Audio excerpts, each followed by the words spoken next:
Cholo wasn't born as a fashion trend. Long before Los Angeles gangs ever existed, the word had already been used in the Spanish speaking world as a harsh label tied to race and class. But in Mexican American barrios, the meaning changed.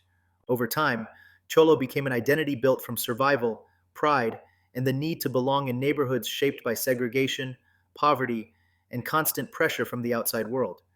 In the late 1800s and early 1900s, what people would later call gangs were often just palomilas type groups of boys tied to a street, a block, a family name, and reputation. There wasn't a uniform yet. Clothes were working class. Tough pants, long sleeve shirts, boots, hats. Hair was simple and practical. Respect was everything, and rivalries were usually personal and local fights. Knives, retaliation that stayed close to home. It was violent at times, but not yet the high volume, firearm heavy warfare that would come later. As Los Angeles grew, barrios became more defined and early Mexican American gangs started getting named and recognized. Identity became more deliberate. The way you walked, stared, spoke, and carried yourself mattered.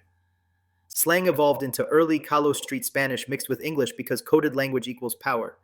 The biggest shift hits in the 1930s and 40s with the rise of the pachuko. This is where style becomes open rebellion. The Zoot suit oversized jacket, baggy high waisted pants, sharp shoes, long chains wasn't just clothing, it was a refusal to be invisible. Hair became sculpture, slicked back with heavy pomade, shaped and controlled like armor. The Pachuco era also brought conflict with society itself, exploding into moments like the Zoot Suit riots, when Mexican American youth were targeted and attacked simply for how they looked. After that, the look shifts into what the world recognizes as classic Cholo style. By the 50s through the 70s, pressed khakis or dickies, white tees, flannels, bandanas, clean shoes, dark shades, and grooming that stayed ritualistic slick backs, pompadours, hairnets, or shortcuts. The barrio became a flag you wore. Tattoos and Cholo style lettering grew alongside neighborhood identity, and lowrider culture became rolling pride art on wheels. Then comes the hard truth.